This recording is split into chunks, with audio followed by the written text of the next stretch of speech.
So when it comes to the release of new Pokemon games, one thing that will most certainly always come with them are leaks. Most of the time being fake, of course, but every once in a while actually being legit. While every big name game will see its share of leaks leading up to its release, it's always seemed like they've been a bit more prominent with the Pokemon franchise. Maybe it's because of its massive popularity or the loyal following of its fan base, but whatever the case may be, we have seen some dang good fake Pokemon leaks over the years. So good, in fact, that when the leaks get proven fake and we see what's actually in the game, we're sometimes left with a bit of disappointment because what was in the fake leak actually turned out to be better than the real thing. And today we're going to be looking at 5 different examples of this where the fans did it just a little bit better than Game Freak.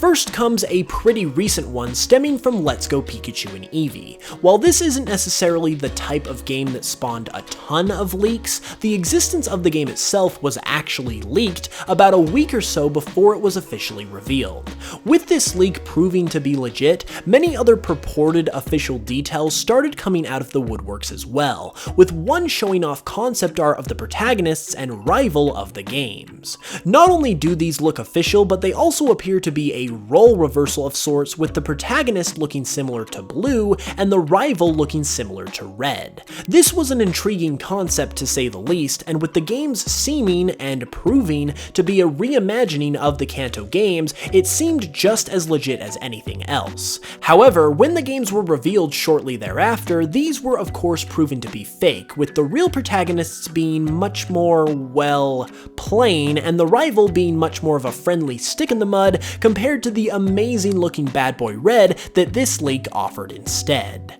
I think most, if not all, Pokemon fans would have preferred this version of Let's Go over the official one, and thanks to the Elite Four artist group who created this leak, it definitely leaves a little bit to be desired from the actual trio of Chase, Elaine, and Trace. Going back a little further to the days of Sun and Moon were some Alolan form leaks that unfortunately never came to fruition. After Alolan forms were first introduced and our minds were blown at the idea of an ice-type Vulpix, we quickly realized that anything was possible. That's when a supposed leak sprouted up about some more Alolan forms that were going to be coming to the games, including a water-type Growlithe and Arcanine, a fighting-type Alakazam family, a fighting poison Nidoking, and even a bug psychic Butterfree and fighting flying Doduo and Dodrio. I remember these being very much believed at the time because, as I said, we just got an ice-type Vulpix and a dragon-type Executor, so nothing was off the table at that point, and in particular the water Arcanine and fighting Alakazam just seemed like they made sense.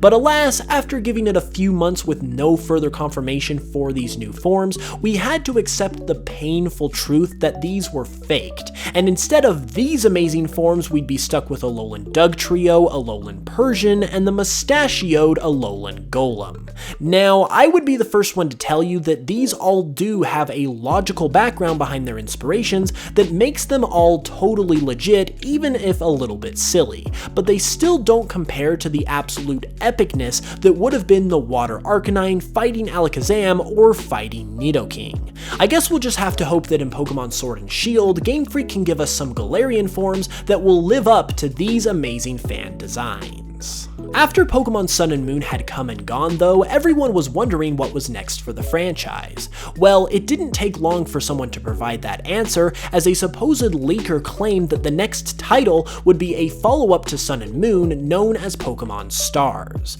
Well, when the true names of the follow-ups to Sun and Moon were revealed in Ultra Sun and Ultra Moon, it seemed like the leak might have been legit even if the name of the game was slightly off, and from there, we saw fake leaks from a number of different sources that claim to be legitimate information from the game. This fake Korokoro scan popped up depicting a trainerized version of Lily, seemingly after she had been in Kanto for some time, with what also seemed to be a new evolution as her signature Pokemon. This suggested that Ultra Sun and Ultra Moon were going to be sequel games, much like Black and White 2, and this was supported by the fact that another leak depicting Gladion in both concept art and a screenshot as what seems to be the president of the Ether Foundation based on his new outfit, a role which he had just barely accepted at the end of Sun and Moon. Finally, we have what seems to be an additional form of Silvally, possibly even being the type full that type null was supposed to be,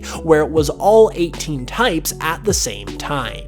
All of this together with its shared details and just how good it looked in general suggested that the Ultra games would be true sequels to Sun and Moon with a brand new storyline all their own. But instead, we ended up with a game that was more similar to Emerald or Platinum as opposed to Black and White 2, as nearly the entire game is identical to Sun and Moon, minus some sections at the end revolving around Necrozma. That definitely left something to be desired for me personally, and I would have much rather preferred a sequel storyline like the one these leaks suggested that directly followed the events of the first games. From after Sun and Moon's release to before any details were even specified about the games at all, we have another one from the Gen 7 era, which either goes to show you how many quality leaks came from that time period, or how much Sun and Moon left to be desired. I guess that determination will have to be left up to you. Anyway, during the 3-month time period in between the reveal of the games and when the first official information about them was shown off, an extremely legit and amazing looking fake Korokoro scan by Zarudez on DeviantArt, which you've probably already seen at this point because of how widespread it was,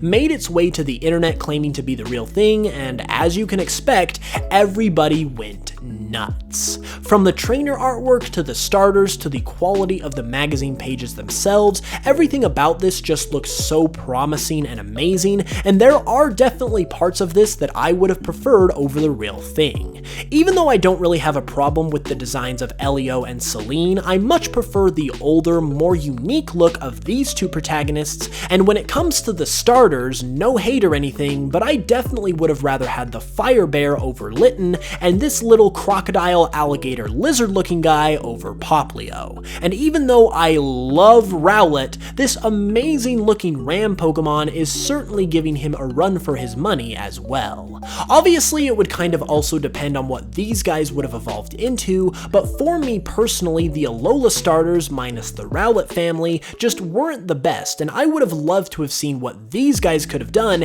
in the place of Litten and Poplio. Taking the focus off of Sun and Moon for a bit though, we have a couple things that came out of the rumor mill pertaining to Pokemon X and Y. First and foremost, I just gotta take a second to talk about how much I love this bird Pokemon that was leaked in a fake Korokoro scan. It seems to be a literal Robin Hood, which is an amazing concept, and it just looks amazing in general. Kalos did introduce my favorite starting bird to date in Fletchling, so I don't know if I would rather have this, but I would certainly take it over just about any other starting bird that's out there. In addition to that though, the main point I wanted to highlight here is that of what was claimed at the time to be the evil team of Pokemon X and Y, Team Gear. Now, amongst the claims of what this Team Gear was all about was essentially the idea that they would have used time travel to accomplish their goals, going back into the past to affect the future.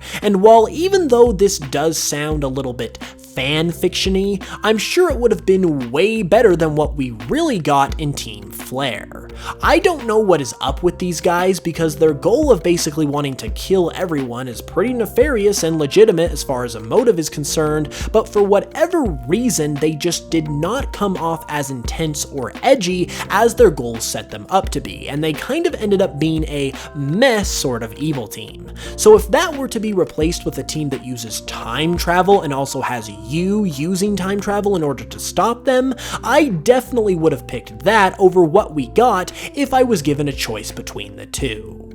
And those were 5 fake Pokemon leaks that are better than the real thing. If you enjoyed the video, make sure to leave a like and let me know your thoughts in the comments below. And be sure to subscribe for more Pokemon content all the time. Also, make sure to check out the trailer for my latest project, Pokemon Cardinal, if you haven't already. I would sincerely appreciate it, and be sure to check out my Pokemon remixes on Spotify to support the channel as well. I'll be back on Saturday with another one though, but until the next one, as always, I love you guys, and I will smell you guys later.